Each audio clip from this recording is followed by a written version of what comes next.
ଗୋଟିଏ ଜଙ୍ଗଲରେ ନଦୀଟିଏ ଥିଲା। ସେ ନଦୀରେ କଇଁଛଟିଏ ରହୁଥିଲା। ଆଉ ସେ ନଦୀ କୂଳରେ ଠେକୁଆଟିଏ ରହୁଥିଲା। ଠେକୁଆ ଆଉ କଇଁଛ ଉଭୟ ଭଲ ସାଙ୍ଗ ଥିଲେ।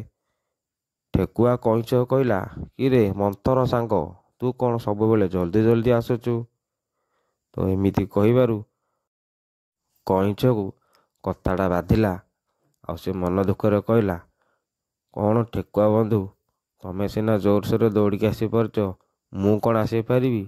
ଠିକ୍ ଅଛି, ଯଦି ତୁମେ କହୁଛ ଆମ ଦୁଇ ଜଣ ଭିତରେ ଗୋଟେ ପ୍ରତିଯୋଗିତା ହେଇଯାଉ, ଦେଖିବା କିଏ ଜିତୁଛି କିଏ ହାରୁଛି।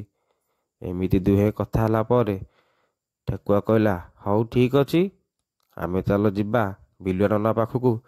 ବିଲୁଆ ନନାକୁ କହିବା ଯେ ଆମ ଦୁଇ ଜଣ ଭିତରେ ଗୋଟେ ପ୍ରତିଯୋଗିତା ହେବ। ଏମିତି କହି ବିଲୁଆ ନନା ପାଖରେ ଯାଇ ପହଞ୍ଚିଗଲେ। ବିଲୁଆ ନନା କହିଲେ ଯେ ଆମ ଦୁଇ ଜଣ ଭିତରେ ଗୋଟେ ପ୍ରତିଯୋଗିତା ହେବ, କିଏ ଜିତିବ କିଏ ହାରିବ ଦେଖିବା। ବିଲୁଆ ନନା କହିଲା, ହଉ ଠିକ୍ ଅଛି, ଚାଲ। ତାପରେ ଚାଲିଗଲେ ପ୍ରତିଯୋଗିତା ପାଇଁ। ଠେକୁଆଟି ଜୋରସୋରରେ ଦୌଡ଼ିକି ଆଗକୁ ପଳେଇଲା। ଆଉ ପଛକୁ ବୁଲି ଦେଖିଲା କଇଁଛ ବହୁତ ପଛରେ ରହିଯାଇଛି। ସେ ମନେ ମନେ ଚିନ୍ତା କଲା, ମୁଁ ଯାଉଛି ଟିକେ ବିଶ୍ରାମ ନେଇଯିବି, କଇଁଛ ଆସିବାକୁ ଟାଇମ୍ ଲାଗିବ। ଏମିତି ଯାଇ ଠେକୁଆ ଗଛ ମୂଳେ ଶୋଇପଡ଼ିଲା। ଏତେ ନିଦରେ ଶୋଇପଡ଼ିଛି ଯେ ସେ ଏମିତି ଶୋଇଛି, କିନ୍ତୁ କଇଁଛ ଆଉ ତାର ଲକ୍ଷ୍ୟସ୍ଥଳରୁ ହଟିବାର ନାହିଁ।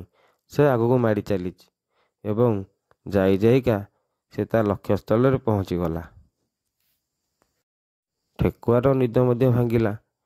ଠେକୁଆ ଦେଖିଲା ଯେ ମୁଁ ଶୋଇପଡ଼ିଛି ଏବଂ ସେ ଦୌଡ଼ିକି ଯାଇ ସେଠାରେ ପହଞ୍ଚିବା ପାଇଁ ଚେଷ୍ଟା କଲା।